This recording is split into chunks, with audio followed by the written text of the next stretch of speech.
Hi, it's Mark from Remarkable Speaking here. I'm with Wil Seto of Insync Physio in Vancouver, one of Vancouver's best physiotherapy clinics, many-time winners of best physios in Vancouver. I'm going to talk about scoliosis. How are you doing, Will? Hey, Mark. I'm doing well, thanks. How about you?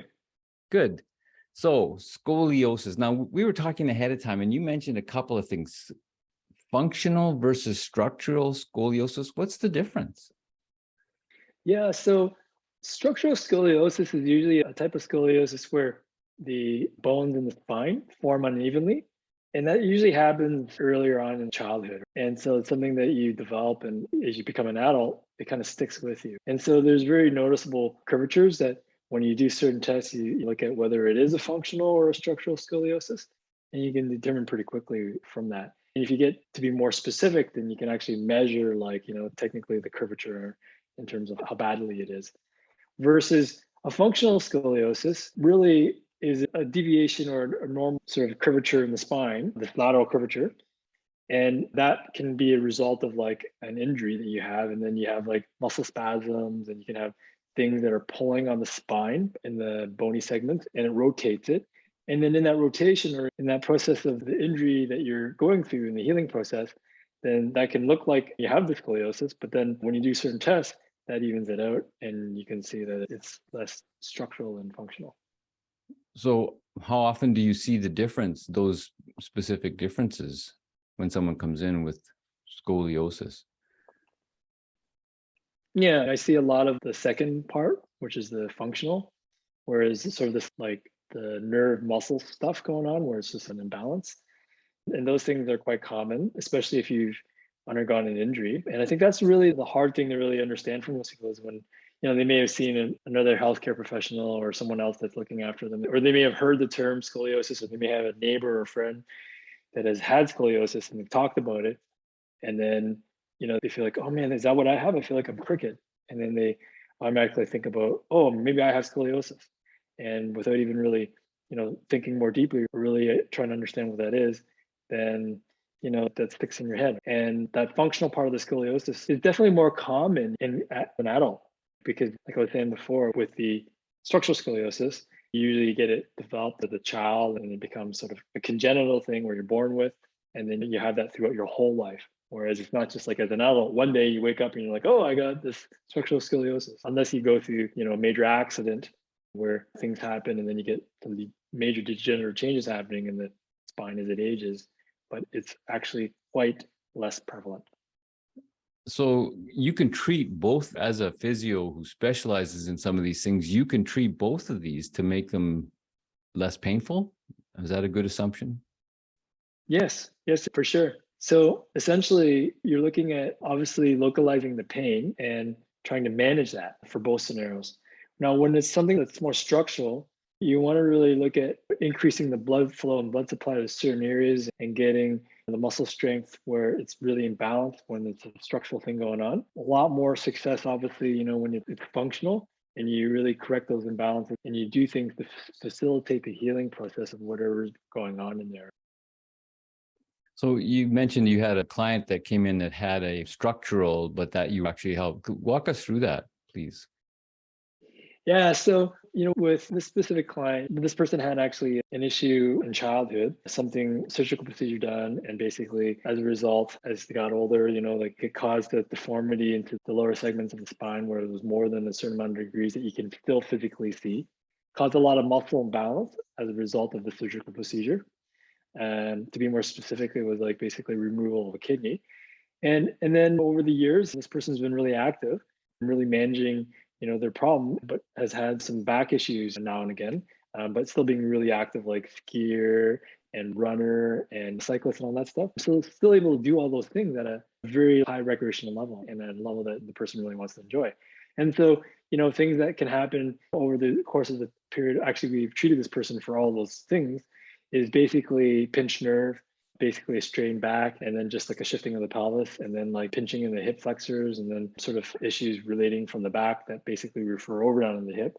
And so we want to just correct as much of the things that are going on that are really imbalanced and pinching, because we can still really unload a lot of those specific segments at the middle back or sort of the middle to lower back and the whole lower back area, because that way it helps with more general movement mobility into those areas, which will allow more freer movement throughout the whole spinal segment, like basically from the neck all the way down to the pelvis, and then even into the hips.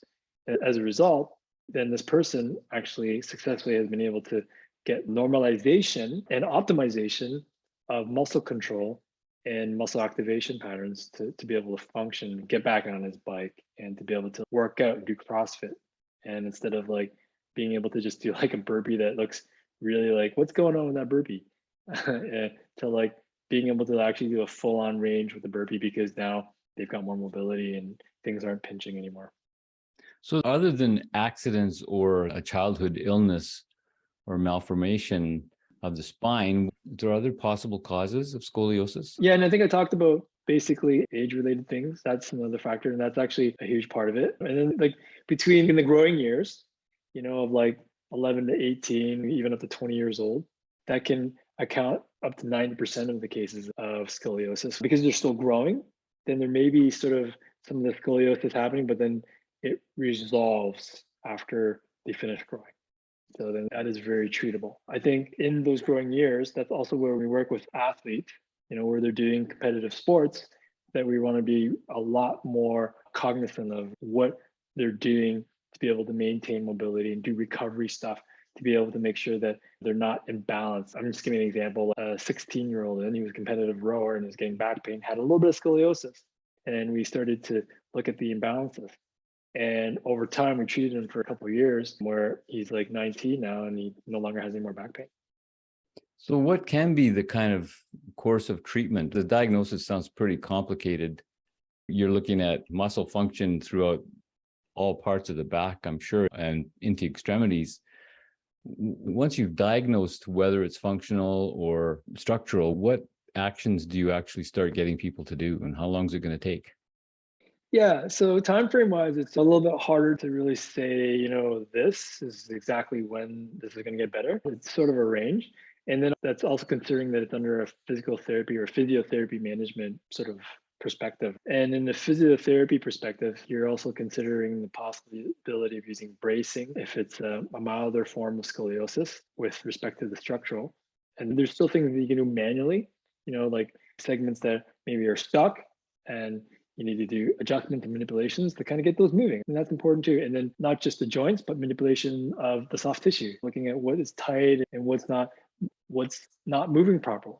And then proper movement re-education or proper muscle activation patterning, which is through exercise prescription. And that's really important. And then through that training, maybe using other modalities like some muscle stim to get these muscles going, some taping to facilitate the activation of this. And then maybe like, I don't know, maybe like some insoles or whatnot to support the arches. Those are some things that we can do to influence the healing process and the rehab process of a person that is experiencing back pain, upper or middle or lower back pain because of scoliosis. And is it fair to say, like always, if you're feeling the pain, don't rest and just wait for it to go away, get in to see a physio sooner rather than later, because that will really accelerate your healing process? Yeah, for sure, because there's other specific techniques and methods that can be used to help with the scoliosis. So there's certain breathing exercises, because we all know that in the mid back, if you breathe, then your rib cage expands and then it moves the vertebrae in certain ways. And so just things that we can do. There's a lot of things that we can help with that will either lengthen the spine or get certain muscles moving and get certain joint facilitated a lot better. And then just having that education for you, having you become more aware of what things you can do at home. If you've got some back pain and you're suspecting this, or you don't know and you want to find out, or you've been diagnosed and you want to actually take some active participation in healing your back to the best that's possible, get in to see Insync Physio. You can reach them at insyncphysio.com, book online for either the Vancouver address or in North Burnaby. You can reach the Vancouver office at 604-566-9716, or you can book in Burnaby at 604-298-4878. Thanks, Wil. You're welcome, Mark.